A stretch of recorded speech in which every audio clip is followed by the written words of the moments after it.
Welcome to nature care. আমি মিথিলা। চলুন দেখে নেই মুখের অতিরিক্ত ঘাম দূর করার সম্পূর্ণ প্রাকৃতিক উপায়। গরমের সময় দেহের অন্য অংশের তুলনায় মুখে খুব ঘাম হওয়া, এই সমস্যাটি অনেকের আছে। গরমে রোদের আলোতে দেহে যেমন ঘাম হয় তেমনি অনেকের মুখেও ঘাম হয়ে থাকে। এই কারণে দেখা দেয় মুখের ত্বকের সমস্যা।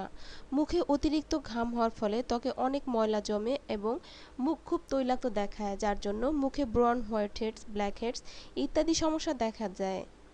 গরমে মুখে অতিরিক্ত ঘাম হওয়া থেকে নিজেকে রক্ষা করতে জেনে রাখুন কিছু সমাধান। প্রথমত, প্রতিদিন 1 চামচ মধুর সঙ্গে পাতিলেবুর রস মিশিয়ে মুখে লাগান। 20 মিনিট রেখে পানি দিয়ে ধুয়ে ফেলুন। শীতকাল ছাড়া অন্যান্য সময়ে ময়শ্চারাইজার ব্যবহার করবেন না। অনেকেই গরমের সময়ও ত্বকে ময়শ্চারাইজার লাগিয়ে বাইরে যান, তখন মুখ ঘেমে যায়। তাই গরমে যদি ময়শ্চারাইজার লাগাতেই হয়, বের হওয়ার আগে ত্বকে বরফ ঘষে নিন। ব্যাগে অবশ্যই ওয়েট টিস্যু রাখবেন। কসমেটিক্সের দোকানগুলোতে খুব ভালো ব্র্যান্ডের ওয়েট টিস্যু পাওয়া যায়।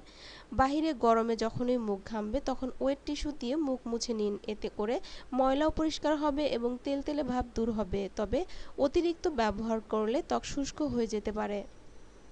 গরমে যখনই বাইরে যাবেন তখন অবশ্যই ছাতা ও সানগ্লাস ব্যবহার করুন। বাইরে বের হওয়ার অন্তত 15 মিনিট আগে সানস্ক্রিন লাগিয়ে নিন কিংবা এসপিএফ যুক্ত ময়শ্চারাইজার লাগিয়ে নিন।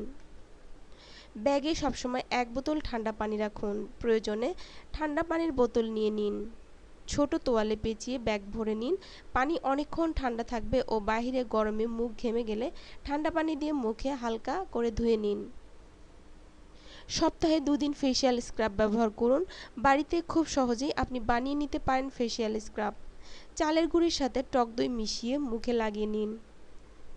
হালকা হাতে সার্কুলার মুভমেন্টে কিছুক্ষণ ম্যাসাজ করুন। 5 মিনিট রেখে পানি দিয়ে ধুয়ে ফেলুন। বন্ধুরা, ভিডিওটি ভালো লাগলে অবশ্যই লাইক এবং শেয়ার করবেন। আর চ্যানেলটি সাবস্ক্রাইব করতে ভুলবেন না। এতক্ষণ আমার সঙ্গে থাকার জন্য অসংখ্য ধন্যবাদ। ভালো থাকবেন বন্ধুরা। আজকের মতো বিদায়। আল্লাহ হাফেজ।